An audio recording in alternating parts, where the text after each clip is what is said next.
بسم اللہ الرحمن الرحیم۔ جو شخص محرم الحرام کا چاند دیکھ کر یہ ایک مختصر عمل کر لے تو اللہ تعالیٰ اس پر سارا سال اپنے رحمتوں اور برکتوں کا نزول فرمائے گا۔ ماہ محرم کے محترم، معزز اور قابل شرف ہونے کی بنا پر اسے محرم الحرام سے تعبیر کیا جاتا ہے۔ نیز قرآن کریم میں 12 مہینوں میں سے جن 4 مہینوں کو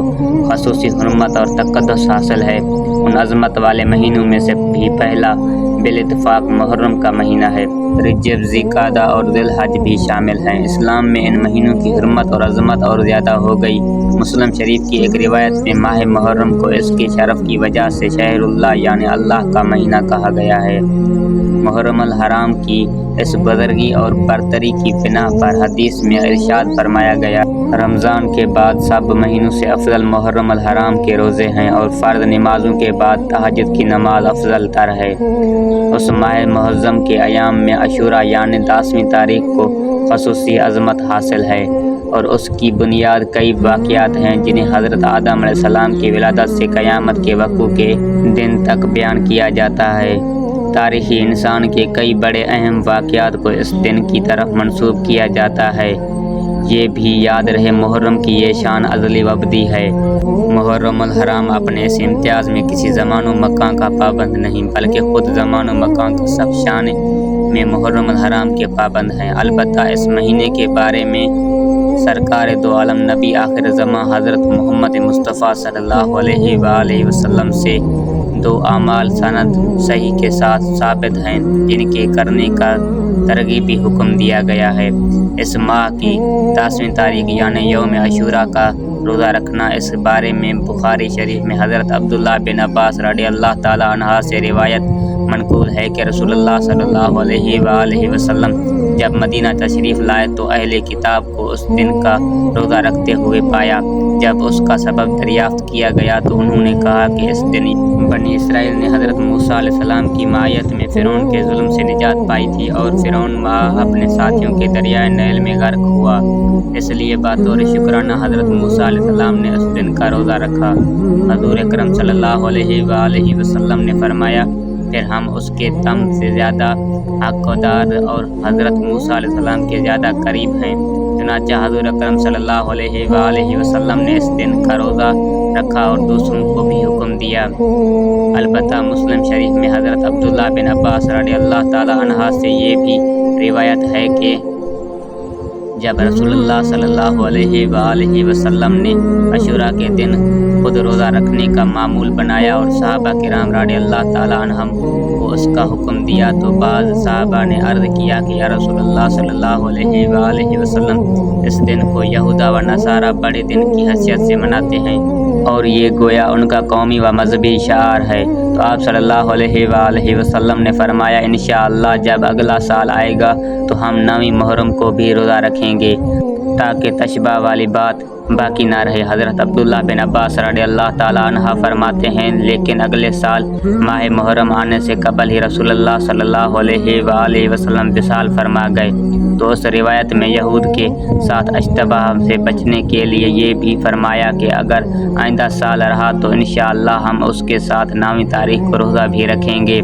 اس لیے فقہ لکھتے ہیں کہ اس کے ساتھ 9ویں تاریخ کا روزہ بھی ملا لینا چاہیے۔ بہتر یہ ہے کہ 9ویں 10ویں تاریخ کا روزہ رکھا جائے۔ اگر 9ویں کا روزہ نہ رکھ سکیں تو پھر 10ویں تاریخ کے ساتھ 11ویں تاریخ کا روزہ ملا لینا چاہیے تاکہ مسلمانوں کا امتیاز برقرار رہے۔ اگرچہ بعض اکابر علماء کی تحقیق یہ ہے کہ فی زمانہ چونکہ یہود و نصارہ اس دن کا روزہ نہیں رکھتے بلکہ ان کا کوئی کام بھی قمری حساب سے نہیں ہوتا، اس لیے اب اس معاملے میں یہود کے ساتھ اشتراک اور تشبہ نہیں رہا، لہٰذا اگر صرف 10ویں تاریخ کا روزہ رکھا جائے تب بھی حرج نہیں۔ اس ماہ کی 10ویں تاریخ کے روزے کی فضیلت بھی صحیح احادیث میں رسول اللہ صلی اللہ علیہ وآلہ وسلم سے منقول ہے۔ چنانچہ مسلم شریف میں حضرت ابو قنادہ انصاری رضی اللہ تعالیٰ عنہ سے روایت ہے کہ آپ صلی اللہ علیہ وآلہ وسلم نے فرمایا، میں اللہ سے امید رکھتا ہوں کہ اس دن کے روزے کی وجہ سے اللہ تعالیٰ ایک سال گزشتہ کے گناہوں کا کفارہ فرما دے گا۔ نمبر 2، اس دن اپنے اہل و عیال پر کھانے پینے میں فراوانی اور وسعت کرنی چاہیے۔ احادیث مبارکہ سے اس عمل کا بھی ثبوت ہے۔ چنانچہ مشکوات شریف کی روایت کے مطابق حضرت ابن مسعود رضی اللہ تعالیٰ عنہ رسول کریم صلی اللہ علیہ وآلہ وسلم کا یہ ارشاد نقل فرماتے ہیں کہ جو شخص عاشوراء کے دن اپنے اہل و عیال کے خرچ میں وسعت اختیار کرے گا تو اللہ تعالیٰ سارے سال اس کے مال و رزق میں وسعت عطا فرمائے گا۔ بزرگوں میں سے حضرت سفیان ثوری رضی اللہ تعالیٰ عنہ فرماتے ہیں کہ ہم نے اس کا تجربہ کیا تو ایسا ہی پایا۔ مذکورہ بلا تفصیل سے یہ واضح ہو گیا کہ عاشوراء کے دن صحیح احادیث کے ذریعے یہ دو کام عقائد دو جہان صلی اللہ علیہ وآلہ وسلم سے منقول ہیں، ایک 10ویں تاریخ کا روزہ رکھنا اور دوسرا اپنے زیر کفالت افراد پر رزق میں فراوانی اختیار کرنا۔ محترم دوستو، ماہ محترم کی فضیلت احادیث اور قرآن کریم میں مسلمہ ہے، اور اس ماہ مبارکہ میں کیے گئے اعمال کی فضیلت اور درجہ بھی عام ایام کی نسبت زیادہ ہے، لہٰذا اس ماہ مبارکہ میں آپ نے ایک چھوٹا سا عمل ضرور کرنا ہے، اور انشاءاللہ اس مختصر عمل کی برکت سے اس کا بہت زیادہ اجر و ثواب آپ کو حاصل ہوگا، اور اللہ رب العزت اس مختصر عمل کی برکت سے انشاءاللہ پورا سال آپ پر اپنی خصوصی رحمتیں اور برکتیں نازل فرمائے گا۔ پیارے دوستو، یاد رکھیے کہ جو قمری کیلنڈر ہے اس کا پہلا مہینہ محرم الحرام ہے، یعنی اسلامی سال کا آغاز محرم الحرام کے بابرکت مہینے سے ہوتا ہے، اور اس لحاظ سے یہ مسلمانوں کے لیے نیو ایئر ایونٹ بھی ہے، لہٰذا اللہ رب العزت کا کروڑاں شکر ہے کہ اللہ تبارک و تعالیٰ نے ہمیں ایک بار پھر سے نئے سال میں داخل فرمایا اور مزید توبہ و استغفار کی توفیق عطا فرمائی، اور مزید مواقع عطا فرمائے کہ ہم اچھے اور نیک اعمال کریں، لہٰذا ہمیں اپنے اسلامی کیلنڈر کے مطابق محرم الحرام کو ہی اپنے سال نو کا پہلا مہینہ سمجھ کر چلنا چاہیے، اور اپنے اعمال کو اس بابرکت مہینے میں از سیر و نو ترتیب دینا چاہیے، اور یہ حرمت والا مہینہ بھی ہے، لہٰذا مسلمانوں کو اسلامی سال کے حساب سے جو پہلا مہینہ عطا کیا گیا وہ بھی حرمت والا ہے، اور جو آخری ماہ مبارکہ دیا گیا یعنی ذوالحج وہ بھی حرمت والا مہینہ ہے، لہٰذا اللہ رب العزت نے ان دو مہینوں کو یکجا کر کے ہمیں یہ موقع فراہم کیے کہ ہم اللہ سے جڑ جائیں اور خوب توبہ و استغفار کریں، اور ایک مختصر عمل بتایا جا رہا ہے جسے آپ نے پوری یکسوئی اور توجہ سے کرنا ہے، لہٰذا یہ عمل آپ محرم الحرام کا چاند دیکھنے کے فوراً بعد بھی کر سکتے ہیں، اور اگر کسی وجہ سے آپ فوری یہ عمل نہ بھی کر پائے تو پھر محرم الحرام کے پورے مہینے میں کبھی بھی کسی بھی وقت یہ عمل کر سکتے ہیں، اور افضل یہ ہے کہ چاند دیکھ کر جتنی جلد ممکن ہو یہ عمل کر لیا جائے۔ پیارے دوستو، اس عمل کے لیے خصوصی طور پر باوضو ہونا بالکل بھی ضروری نہیں، جیسا کہ اللہ رب العزت کا فرمان عالی شان ہے کہ بے شک دلوں کا سکون اللہ کے ذکر میں ہے، اور علماء کرام یہ فرماتے ہیں کہ ہر حال میں انسان کو اللہ کا ذکر کرتے ہی رہنا چاہیے،